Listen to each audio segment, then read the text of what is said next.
पुरुष वालों को 600 करोड़ लग गए। और इतना ही नहीं, कुछ सीन तो इन्होंने शायद शूट भी नहीं किए, सीधा एडिट करके मूवी के अंदर सेट कर दिए। इन्होंने कोई नहीं छोड़ा, Marvel, DC, game of thrones सबसे कॉपी किया, बिल्कुल छाप दिया। जिसमें से अगर मैं तुम्हें बताऊं तो एक सीन जब आता है जब मूवी के अंदर फाइनल बैटल चल रहा होता है, जिसमें सारे कैरेक्टर्स असेंबल हो रहे होते हैं, वो तो भाई एकदम कॉपी किया हुआ है एक एपिक सीन से, जो कि है मार्वल की द एवेंजर्स। नेक्स्ट सीन वो है जहाँ पे वो रावण मूवी की स्टार्टिंग में ही तपस्या करके ब्रह्मा जी को बुलाता है। उस सीन में रावण का जो लुक है उसे मैं कॉपी तो नहीं कहूंगा, लेकिन हाँ पूरा का पूरा फुल्ली इंस्पायर्ड है गेम ऑफ थ्रोन्स के किट हैरिंगटन से। जिस रावण के बारे में लोग सदियों से सुनते हुए आ रहे हैं, उस रावण को दशहरा पे फूकते हुए आ रहे हैं। आदि पुरुष वालों को फिर भी रावण का लुक इंडिया के अंदर से समझ ही नहीं आया, उन्हें गेम ऑफ थ्रोन्स तक जाना पड़ा। मतलब यार हद है। नेक्स्ट सीन वो है जब श्री राम लंका जाने के लिए समंदर देव से रास्ता मांग रहे होते हैं, पर वो रास्ता नहीं देते। पर जब श्री राम अपना धनुष बाहर निकाल लेते हैं तो समंदर देव प्रकट होते हैं। तो जो समंदर देव का अपीयरेंस होने वाला जो सीन है ना, वो पूरा का पूरा कॉपी है नार्निया 2 से। इससे पहले तुम्हें याद है मूवी की शुरुआत में एक सीन आता है जहाँ पर श्री राम पानी के अंदर ध्यान साधना कर रहे होते हैं। तो जब आदि पुरुष का टीजर आया था तो उसी टाइम से लोग इस सीन को कॉपी बताने लगे थे क्रिस हेम्सवर्थ की मूवी एक्सट्रैक्शन से। वैसे यहाँ देखने में तो काफी ज्यादा सिमिलर लग रहा है इस सीन से, बट मुझे पर्सनली ये वाला सीन सैरा नरसिम्हा रेड्डी मूवी के इस सीन से कॉपी लग रहा है। वैसे कुछ लोगों का कहना ये भी था कि ये सीन एक्वामैन से कॉपी किया है। उसी के जस्ट बाद उस सीन में हवा में उड़ने वाले कुछ राक्षस आते हैं, जिन्हें लोग 2004 में आई हैरी पॉटर के इस सीन से कॉपी बता रहे हैं। मगर जब तुम इस सीन में गौर दोगे तो ये सीन 2022 में आई मार्वल की movie doctor strange multiverse of madness से कॉपी लग रहा है, जिसमें जब डॉक्टर स्ट्रेंज अपना मरा हुआ वेरिएंट जिंदा करता है तो उसमें कुछ ऐसे ही उड़ने वाले घोस्ट आ जाते हैं, जो कि बिल्कुल सेम होते हैं आदि पुरुष के उन राक्षसों से। नेक्स्ट सीन जब है जब लक्ष्मण जी अपना तीर मारते हैं इंद्रजीत द फ्लैश में, तो वो वाला सीन बिल्कुल उठाया हुआ है मार्वल की एज ऑफ अल्ट्रॉन से, जहाँ हॉकाई वर्सेस क्विकसिल्वर हो रहा होता है। इसके अलावा वो मूवी का सबसे कंट्रोवर्शियल डायलॉग वो भी कॉपीड है एक इस्कॉन के गुरु से, जिनका नाम है अमोघ लीला प्रभु। लेकिन अच्छा होता कॉपी किया होता, इन्होंने तो कॉपी किया, मॉडिफाई कर दिया। उन्होंने सिर्फ बोला था कपड़ा किसका रावण का, घी किसका रावण का, आग किसकी रावण की, जली किसकी रावण की। देखो सुनो, अच्छा घी किसका रावण का, कपड़ा किसका रावण का, आग किसकी रावण की, जली किसकी रावण की।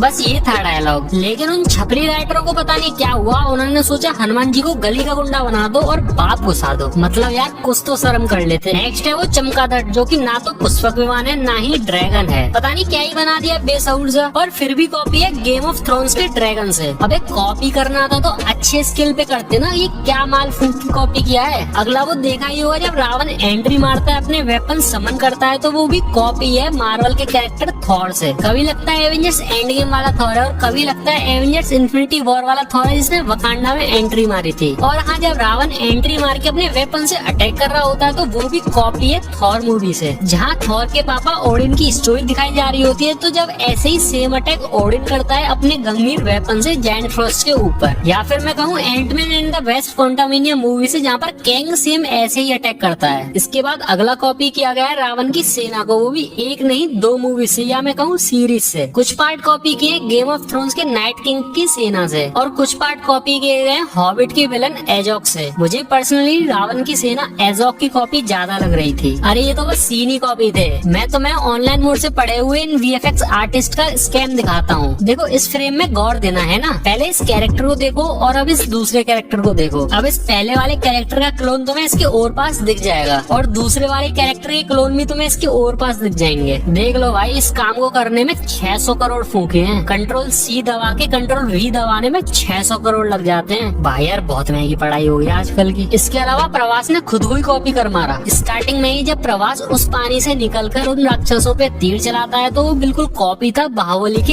इस सीन से। हाँ याद आया, एक और सीन है जहाँ पर प्रवास पेड़ के ऊपर कूद के जा रहा होता है, वो भी बिल्कुल कॉपी है बाहुबली के इस सीन से। मुझे तो लग रहा है इन्हें शूटिंग भी नहीं की है, इधर उधर से सीन उठाए और एडिट कर दिए बस। यार ऐसे थोड़ी ना होता है, क्योंकि एक और सीन है जहाँ पर प्रभास पेड़ के ऊपर चढ़ रहा होता है आदि पुरुष मूवी के अंदर, वो भी बिल्कुल सेम था बाहुबली के इस सीन से। मूवी में हर चीज तो कॉपी थी ही थी, पोस्टर भी कॉपी कर लिया भाई। ये आदि पुरुष वाला भी पोस्टर कॉपी किया हुआ है वानर सेना नाम के स्टूडियो से। उस पोस्टर में पोज से लेके धनुष तक सब कॉपी किया हुआ था। अगला सीन मैं कॉपी नहीं कहूंगा, पर आदि पुरुष की टीम ने कोई कसर भी नहीं छोड़ी कॉपी करने में। जब हनुमान जी फ्लाई करके सीता माता के पास जा रहे होते हैं पानी के ऊपर से, तो पूरा का पूरा सुपरमैन के इस सीन से इंस्पायर्ड है या फिर कहूँ कॉपी है। इस सब के अलावा श्री राम का गेटअप भी उठाया हुआ है। जब तुम श्री राम के कंधे पर ये चीज लगी देखोगे तो ये चीज तुम्हें बिल्कुल कॉपी लगेगी स्पार्टस से। 600 करोड़ में ये क्रिएटिविटी दिखाई है कॉपी पेस्ट की। फिर जब वो रावण निकल के आता है फाइट के, तो वो तो बिल्कुल ऐसा लगता है कि बिल्कुल छाप के एडिट कर दिया हो मार्वल की मूवी थॉर रैग्नारॉक से, जहाँ पर वो हेला आ रही होती है तो तुम्हें एसगार्ड और रावण की लंका बिल्कुल सेम दिखेगी। फिर वो सीन जहाँ पर बाली एंट्री लेता है, वो सीन कुछ कुछ इंस्पायर्ड है टेम्पल रन गेम से, और बाकी का बाकी पूरा कॉपी किया हुआ है जंगल बुक से। वही जंगल बुक जिसमें मोगली ने चड्डी पहन के फूल खिलाया था। और हाँ, वो बाली की एंट्री भी आयरन मैन 3 से उठाई हुई है। फिर वो मूवी की वानर सेना, वो तो 2 मूवी से कॉपी की गई है। एक तो प्लेनेट ऑफ एप्स से, जिसमें वानरों का पूरा लुक कॉपी किया गया है, और एक सीन है जो कि पूरा का पूरा एज इट इज उठा के छाप दिया है लेजेंड ऑफ टार्जन से। हाँ, थोड़े से इफेक्ट चेंज किए गए जो कि कोई भी नॉर्मल एडिटर कर लेगा भाई अपने फोन से। नेक्स्ट वो था जब इंद्रजीत हनुमान जी की पूंछ में आग लगा के नीचे फेंक देता है, तो हनुमान जी गिरते गिरते अचानक से फ्लाइट ले जाते हैं, जो कि बिल्कुल उठाया हुआ सीन है एवेंजर्स के आयरन मैन का। जब आयरन मैन एवेंजर्स टावर से गिर रहा होता है तो वो भी बिल्कुल सेम ऐसा ही फ्लाइट लेता है। मूवी में वो था ना मेघनाथ मतलब इंद्रजीत, वो तो इन्होंने फ्लैश और क्विकसिल्वर दोनों ही बना रखा है। उसके एक्शंस क्विकसिल्वर से कॉपी किए गए हैं, तो उसका लुक फ्लैश से कॉपी किया गया है। इन्होंने सब कुछ कॉपी कर लिया, हर एक मूवी से, हर एक सीरीज से। बस एक चीज कॉपी नहीं करी, वो है रामायण की स्टोरी, जो कि बिल्कुल ही बदल के रख दी, बिल्कुल ही खत्म करके रख दी। अगर भाई तुम्हें कुछ कॉपी करना चाहिए थी तो वो थी रामायण। मैं सच बता रहा हूँ भाई, मैंने गौर दिया है हर एक लाइन, हर एक सीन पे। सारा का सारा बिल्कुल अपोजिट किया गया है, और फील होता है कि ये जान के किया गया है क्या। जैसे श्री राम हमेशा खुश रहे हैं, इन्होंने गुस्से में ही दिखाए थे। सीता माता इतनी सीधी थी, इतनी पवित्र थी कि जिन एक्ट्रेस ने उनका रोल किया था, उन्होंने आगे कोई भी ऐसी वैसी मूवीज नहीं की, और हमेशा के लिए एक संस्कारी औरत बन के रही। लेकिन ये कृति सेनन अगले दिन ही बिकनी में घूमेगी और ये सीता बनी है। और डायलॉग्स देखो रावण से कैसे बोलती है, ये कैसा प्रेम है रावण, मुझे कोई ऐसी चीज दो जो कुछ दिन चले। मतलब सीरियसली ये सीता माता की लाइन से, सीरियसली भाई मैंने कहा ना सब